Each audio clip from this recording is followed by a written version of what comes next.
तो देखिए दोस्तों, semester 4 English honours core paper 8 के बारे में इस वीडियो में हम लोग बात करने वाले हैं। ठीक है, English honours BA semester 4 core paper 8 में देखिए, इस पेपर में अगर आपको पूछा जाता है ब्रिटिश प्रोज के बारे में, ठीक है, British pros fiction and non fiction, यानी कि काल्पनिक उपन्यास और अकाल्पनिक उपन्यास दोनों में गद्य ब्रिटिश साहित्य जिसको बोलते हैं फिक्शन। ठीक है, अगर आपका सब्जेक्ट यही है British pros fiction and non fiction, तो दोस्तों आप पेपर देख के जाइए, डेफिनेटली आपके एग्जाम में बहुत ज़्यादा क्वेश्चन भिड़ेंगे। ठीक है, तो चलिए पेपर को देखते हैं। देखिए, किसी किसी यूनिवर्सिटी में फुल मार्क्स 100 होता है, किसी में 80 होता है, किसी में 70 होता है। लेकिन अगर आपका सब्जेक्ट ये है British pros fiction and non fiction, तो आप किसी भी यूनिवर्सिटी से ऑल ओवर इंडिया में आपका क्वेश्चन मैच करेगा। यह झारखंड के गवर्नमेंट यूनिवर्सिटी का पेपर है। ठीक है, तो चलिए देखते जाते हैं। यार बहुत ज़्यादा गर्मी है। पहले 10 ऑब्जेक्टिव क्वेश्चन है, उसके बाद फिर सब्जेक्टिव क्वेश्चन है। तो पहले हम लोग ऑब्जेक्टिव को सॉल्व करेंगे, उसके बाद सब्जेक्टिव को। ठीक है, तो मैं अपने हाथ में एक कॉपी का पंखा बना लिया हूँ। देखिए, पहला क्वेश्चन, इसमें आपको 4 ऑब्जेक्टिव है और पूछा गया है इसका आंसर बताइए। तो पहला क्वेश्चन का आंसर क्वेश्चन है कि the best poetry surprises both religion and philosophy, who wrote the line. तो इस क्वेश्चन का आंसर दोस्तों मुझे नहीं मालूम है, पहले ही क्वेश्चन का आंसर मुझे नहीं मालूम है। ठीक है, इसका आंसर देख लीजिएगा। आगे देखते हैं बी नंबर, इसमें पूछा गया है कि who is the real mother of Tom John. तो टॉम जॉन के रियल मदर कौन थे? ब्रिजेट थी, मिस ब्रिजेट। अब देखिए मिस ब्रिजेट कहाँ पे है, तो ऑप्शन हमारा 3 में है miss Bridget, option 3 right answer हो जाएगा। ठीक है, आगे देखते हैं। इसमें पूछा गया है कि what kind of novel is castle और ट्रेंटो। ठीक है, तो केसल और ट्रेंटो जो है आपका किस टाइप का नॉवेल है? यह एक प्रकार का गॉथिक नॉवेल है, यानी कि गॉथिक उपन्यास है। ठीक है, ऑप्शन 3 इसका राइट आंसर हो जाएगा। आगे देखते हैं next question, question number D. देखिए, अगला क्वेश्चन है क्वेश्चन नंबर डी। इसमें पूछा गया है कि हु रॉट द बुक। इस बुक को किसने लिखा है? बुक का नाम है एब्सोलोम एंड चिफेल। तो इस बुक को किसने लिखा है? राइट आंसर हो जाएगा ऑप्शन 1 ड्रायन ने। ठीक है, ड्रेन ने लिखा इस बुक को। आगे देखते हैं ए नंबर क्वेश्चन। इसमें पूछा गया है कि Paradise Lost is known as a book written in the style of. तो पैराडाइज लॉस्ट काफ़ी बार नाम सुने होंगे, इसको किस स्टाइल में लिखा गया है? ब्लैंक वर्ज में। ठीक है, ब्लैंक वर्ज में, ऑप्शन 2 इसका राइट आंसर हो जाएगा, ब्लैंक वर्ज।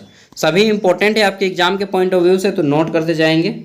बाकी एफ नंबर क्वेश्चन देख लीजिए, इसका आंसर मुझे नहीं मालूम है दोस्तों। ठीक है, आगे बढ़ लेते हैं। क्वेश्चन नंबर एफ के बाद क्वेश्चन नंबर जी की ओर। इसमें पूछा गया है कि how many poets lives were touched in Lives of Poets. ठीक है, तो इसमें टोटल आपके कितने पोइट्स हैं? 52। ठीक है, 52 पोइट्स हैं, 52। आगे देखते हैं, अगला क्वेश्चन है एच नंबर। इसमें पूछा गया है कि Swift was buried in the place. तो इसका राइट आंसर हो जाएगा, प्लेस का नाम है आपका आयरलैंड, ऑप्शन 2। ठीक है, नेक्स्ट देख लेते हैं क्वेश्चन नंबर एच, आई और जे। 2 क्वेश्चन बचे हैं ऑब्जेक्टिव में। एच के बाद आई नंबर पूछा गया है कि what kind of writing is Letter of Advice to a Young Poet. Letter of Advice to a Young Poet. यार इसमें भी मैं फंस गया, इस क्वेश्चन का भी आंसर मुझे नहीं मालूम है। ठीक है, तो 3 क्वेश्चन कुल मिलाकर ऐसे हैं जिसका आंसर मुझे भी नहीं मालूम है। आगे देखते हैं, अगला क्वेश्चन है कि इट इज मच इजियर, ठीक है, to make good man wise than to make bad man good. The line are written by. तो ये लाइन किसके द्वारा लिखा गया है? दोस्तों ये लाइन जो है आपका फील्डिंग के द्वारा लिखा गया है। ठीक है, इनके नाम भी गजब हैं यार, हमारे क्रिकेट खेल का फील्डिंग हमको याद आ जाता है। अब देखते हैं, तो यहाँ पे आपके 10 मार्क्स कंप्लीट हो जाते हैं। अब आता है क्वेश्चन नंबर 2। इसमें आपको किसी 4 प्रश्नों को चुन चुन के बनाना है। ठीक है, वो क्वेश्चन तो सुना ही होगा आपने, गाना चुन चुन के निशाने में हूँ मारती। यहाँ पे आपको चुन चुन के निशाना मारना है किसी 4 क्वेश्चन को। ठीक है, टोटल आपके 6 क्वेश्चन हैं, और जो आपको ईजी लगे, जिसमें आप जल्दी लिख पाएँ, उसी क्वेश्चन को चुनना है। ठीक है, और निशाना मारना है। तो यहाँ पे देखिए क्वेश्चन नंबर ए। इसमें पूछा गया है कि Henry Field as a novelist. Henry Field एक उपन्यासकार, नॉवेलिस्ट के रूप में बताएं। ठीक है, उसका परिचय दें। अगला है अलेक्जेंडर पोप अ पोइट। अलेक्जेंडर पोप को एक कवि के रूप में यहाँ पे आपको बताना है। और देखिए 10 मार्क्स का क्वेश्चन है, तो इसका आंसर लगभग आप 200 शब्दों में करेंगे, यानी कि एक खड़ा पन्ना का दोनों साइड। इससे ज़्यादा नहीं लिखना होगा यार। ठीक है, क्योंकि ज़्यादा लिखेंगे तो फिर आपके पास समय कम बचेगा। आगे देखते हैं, अगला क्वेश्चन है कि जॉनथन स्विफ्ट एज अ स्ट्रिस्ट सेट्रिस्ट, ठीक है। तो जॉनथन स्विफ्ट एज अ स्ट्रिस्ट के रूप में आपको इसको क्या बोलते हैं, वैंकार बोलते हैं ना, हाँ वैंकार के रूप में आपको बताना है। नेक्स्ट है आपका Samuel Johnson as a critic, यानी कि सैमुअल जॉनसन एक आलोचक के बारे में, जो लोगों की आलोचनाओं करता है, बुराइयों को निकालता है, ठीक है। तो सैमुअल जॉनसन किन किन की आलोचनाएं निकाला करते थे, इन सब के बारे में बताना है। फिर है आपका ई नंबर हॉरेंस वेलपॉल एज अ नॉवेलिस्ट, एक उपन्यासकार के रूप में। फिर है आपका 18th सेंचुरी प्रोज, तो 18वीं सदी के जो गद्य हैं, ठीक है, इसके बारे में बताना है। तो दोस्तों ये आपके 6 हैं, 6 में से केवल 4 को ही बनाना है। यार मैं हाथ में पंखा लेके घूम, इतना गर्मी है ना, और सीट का घर है ऊपर से। चलिए देखते हैं तीसरा क्वेश्चन। इसमें पूछा गया है कि answer any 2 question of the following, और यहाँ पे आपको 15 मार्क्स वाले 2 क्वेश्चन का आंसर करना है, ठीक है। 15 मार्क्स है, तो इसका आंसर आप लोग लगभग 300 से 350 शब्दों के बीच में करेंगे, मतलब कि एक खड़ा पन्ना का दोनों साइड और दूसरे खड़ा पन्ना का एक साइड, ठीक है। आई होप कि मेरी बातों को आप समझ रहे होंगे। देख लेते हैं। तो यहाँ पे क्वेश्चन नंबर 1 है ये, और इसका भी और दिया है, तो या तो आप ऊपर वाले को बनाएंगे या फिर और वाले को बनाएंगे प्रत्येक क्वेश्चन में। तो देखिए पहला है कि sketch the character of Tom John. Tom John कैसे दिखते थे, उनका व्यवहार कैसा था, उसके बारे में कैरेक्टर स्केच देना है आपको। यार पसीना से भीग गया दोस्त। आगे देख लेते हैं।